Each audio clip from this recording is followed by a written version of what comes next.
Oh my God. Kitalo nnyo kitalo ddala. Kyali wange amanyikiddwa nga Leilah Kayondo. Leilah Kayondo kyenkusaba Mukama bambi akugumye. Bane Uganda bambi mama wa Leilah Kayondo twamuzise twakaziika brother we ne taata we omwaka gwe gumu. Mama wa Leilah Kayondo yafudde COVID. Bamuzise era nga Leilah obulumi bwaliko obuyitirivu. Tasobola kwogera, tasobola nakukola kintu kyonna, naye nga tetukwaniriza ku mukutu gwaffe omuganzi ogumanyikiddwa nga Uganda Mukamooli amanya n'eddoboozi bampita Ntambi Kimso Namono Kiboya Max Sudi Junior.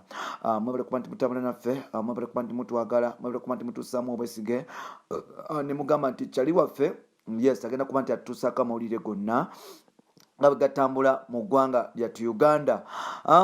Omwaka guno tegubadde mulungi wa Leilah Kayondo bambi. Omwaka gubadde mubi nnyo ddala.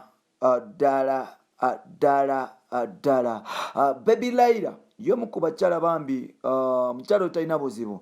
Like I used to meet her in mu clubs ezenjawulo bambi.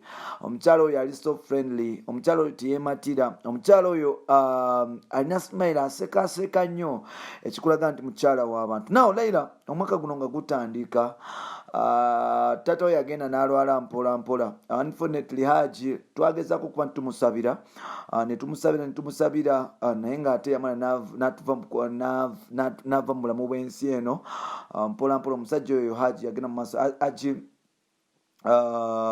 Kayondo yasobola okuba nti ava mu bulamu bw'ensi eno n'afa bw'atyo. Allah subhanahu n'amutwala era nga waitawo myezi ng'ebiri ne muganda wa Leilah omulenzi w'omutabanyiwe yes naye n'amugoberera naye n'afa mpola. Leilah obulumi yasobola okuba nti abukuuma n'okweyongerayo n'obulamu bwe nga bwe mulina okuba nti butambula bambi mukyala wattu ng'agezaako okwasaganya kino nakiri mpola. Wano nno Leilah obaolyawo yalowooza nti essuubi lyokka lyasigaza ye maama we omulungi, naye ng'ate bambi Allah yamugeredde ekintu ekyenjawulo ate ekirala. Mama wa Leilah Kayondo ya mu COVID ono mu lockdown eno, mama wa Leilah Kayondo yagenda n'afuna ekirwadde ki COVID-19 kyagenda ne kimulumba mpola. Wano nno bwengenda okugambira gwaliyo Munauganda azannyisa COVID, gwe Munauganda atambula recklessly, gwe omuvubuka gwe ngamba alina amaanyi, otambula n'ozunga wano ne wali n'ofuna obulwadde n'omala ate ogenda omiitinga bazadde bo. Kintu kibi ekyo, kintu ekyemukola kibi bannange.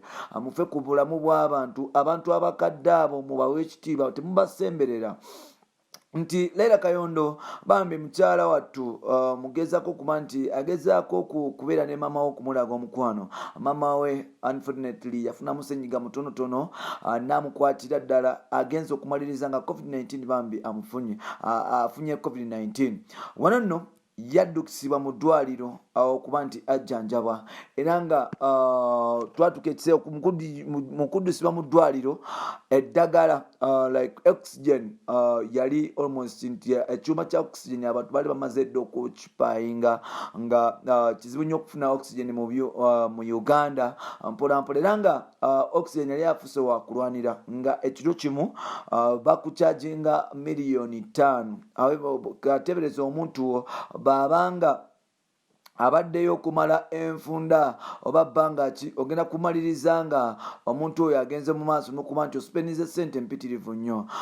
Leilah bagezaako okuba nti bakola buli kimu ekisoboka okuba nti maama waabwe adda engulu yes naye ng'ate kyaganye. Leilah bambi mukyala wattu mutuuseeko nga tasobola kwogera, agenze ku mukutu gwe gwa Instagram n'agamba fuck you 2020, fuck you devil, fuck you death, fuck you every 19th of the month. Kitegeeza nti ennaku z'omwezi 19 taata we yafa, muganda we yafa ne maama we afudde.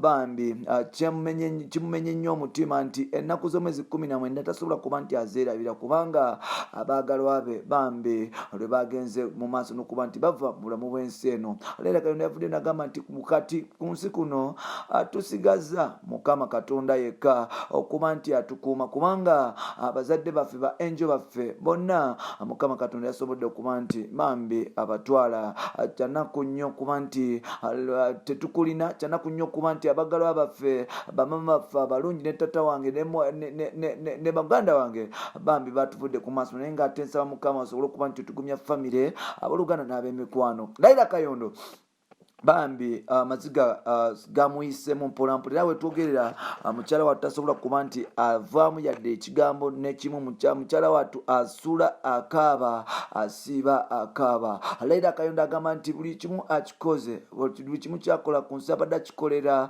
bambi bazadde be kuba nti abasanyusa, abadde akikolera bazadde be kuba nti obaoliawo yes abeerawo abawa essanyu kubanga y'omu ku baana gwe balina ate gwe basinga okuba nti bakkirizamu mpolampola. Leilah Kayondo tukimanyi bulungi nti mukazi wattu aluddeyo n'okuzaala ng'ayagala kukola ebintu ebyenjawulo, but finally mukyala wattu bambi bw'atyo bw'alabise okuba nti essanyu talifunye lyali ayagala okuba nti afuna n'emikwano gye ngamba bazadde be maama we. Leilah ageze maaso n'okuba nti akaaba ng'alajjana nti Mukama Katonda kikyonkoze, lwaki onzigyeko omuntu wange, lwaki onzigyeko maama wange, lwaki onzigyeko tata wange, lwaki onzigyeko muganda wange, naye ng'ate ebibuuzo byonna tabina answer sawa zino wetwogerera. Leilah Kayondo she's totally an orphan wetwogerera, talina bambi maama, talina taata. Leilah Kayondo ono y'omu ku bakyala abazze mu music industry nga batoba abaddewo mpolampola ng'akola ebintu bye ku pesi y'empolampola. Y'omu ku mukyala gwe tunamujjukirako ku essaga ya 2016 SK Mugabe yamukuba okumufiirako mpolampola, we yamukuba n'amufiirako mpolampola n'asobola okuba nti obaoliawo buli kimu ekikyakimujjako, naye ng'ate Leilah teyasobola kuba nti bambi anyiga mukyala wattu, yasobola okuba nti asirika n'akuŋŋaanya kiraga omukyala omukkakkamu era nga Leilah Kayondo yasobola okuba nti akwata SK Muga n'amutwala ku poliisi n'amala n'amusonyiwa n'agamba nti tekisaanidde okuba nti nkusiba, yadde nga wankubye, yadde wantuluguunyiza, yadde wankoze ebintu ebikyamu, kisobola kuba nti nkusiba. Era ng'abazadde be okuli taata we ne maama we bavaayo ne bagamba Leilah nti abantu muleke, yadde ng'akoze byonna byakukola bambi omusajja oyo mwesonyiwe muleke kubanga like mukwano gwo ebyaddala. So n'olwekyo Leilah Kayondo yasobola okuba nti awuliriza abantu bonna, kikulaga omukyala awuliriza, abadde ayagala nnyo maama we ne taata we bambi. Leilah nga buli kimu bibiri ayogera ku maama we ne taata we. Omwaka bambi mukyala wattu gumugendedde bubi bubaaya, talina maama, talina taata, talina mwana, ne muganda we omulenzi yagenze. Obulumi Leilah bwayitamu buyitirivu era nga ngenda kusaba munnayuganda yonna gy'oli tosobole okuba nti omusabira kubanga byayitamu buyitirivu ddala.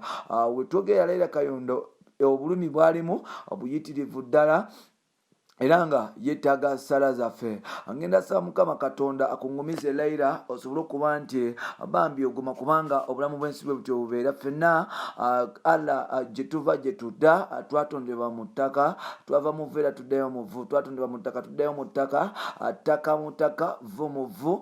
So n'olwekyo nkusaba obeere mugumu bambi. Prayers zange zonna ziri eri ggwe mukyala Leilah Kayondo bambi. Mukama akungumize. Bye bye for now bambi tatambi Jimso.